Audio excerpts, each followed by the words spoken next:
അത്രേ പറഞ്ഞോളൂ. പറഞ്ഞു തീർന്നതും അവൾ എന്റെ ചെവിക്കുള്ളൊരു അടികളിയാ. നീ അത് വിടളിയാ. അതിനിടയ്ക്ക് ഇവിടെ വന്നിരുന്ന യവനും ഒരു സ്വൈരം തരൂല. അവന്റെ അപ്പച്ചന്റെ ഒരു പീലും.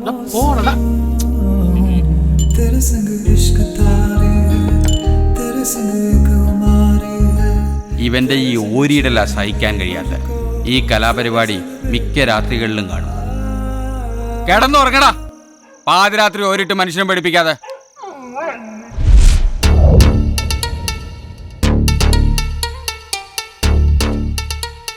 സാർ, ഈ 3000 രൂപ നഷ്ടം. ഗൗതമൻ അത് മനസ്സിലായല്ലോ. ഗൗതമന്റെ പാട്ടിന് 3000 രൂപ തരുന്നത് മാനേജ്മെന്റിന് നഷ്ടമാണ്. പക്ഷേ ചെലവന്മാര് വന്ന് 2 എണ്ണം അടിച്ചു അവിടെ ഇരിക്കും, എഴുന്നേറ്റ് പോകില്ല. പിന്നെ കസ്റ്റമേഴ്സ് അല്ലേ, പിടിച്ചിറക്കി വിടാനും പറ്റത്തില്ല. അവിടെയാണ് ഗൗതമിന്റെ ചെറിയൊരു ഹെൽപ്പ്. That's all.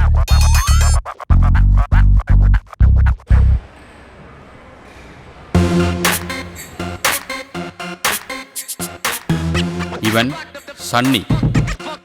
ഇതാണ് 4ാമത്തെ ഇനം.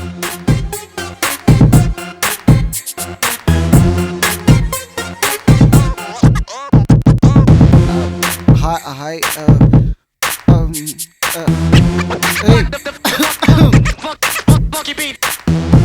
ബോട്ടിലിന്റെ വലിപ്പം മാത്രമുള്ള ഇവന്റെ സ്വഭാവം ബോട്ടിലുമായി ബന്ധപ്പെട്ടതാ. മണം പിടിക്കുന്നതിൽ ഇവൻ ഏറെക്കുറെ പോലീസ് നായ പോലെ തന്നെയാ. പക്ഷേ ഒരു വ്യത്യാസം മാത്രം, ഇവൻ പെൺവർഗത്തിന്റെ മണം മാത്രമേ പിടിക്കൂ. Blue lady.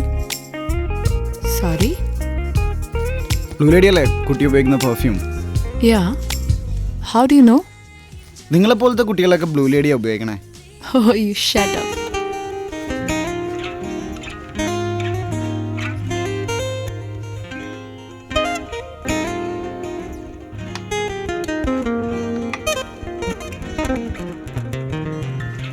ഒരു പെണ്ണിന്റെ ക്യാരക്ടർ മനസ്സിലാക്കാൻ അവളുടെ ഹാൻഡ് റൈറ്റിംഗ് നോക്കുന്നതിനേക്കാൾ നല്ലത് അവളുടെ പെർഫ്യൂം നോക്കണതാണ്. ഇത് ഞാൻ പറഞ്ഞല്ല കേട്ടോ, ക്രിസ്ത്യൻ ഡിയോർ പറഞ്ഞ.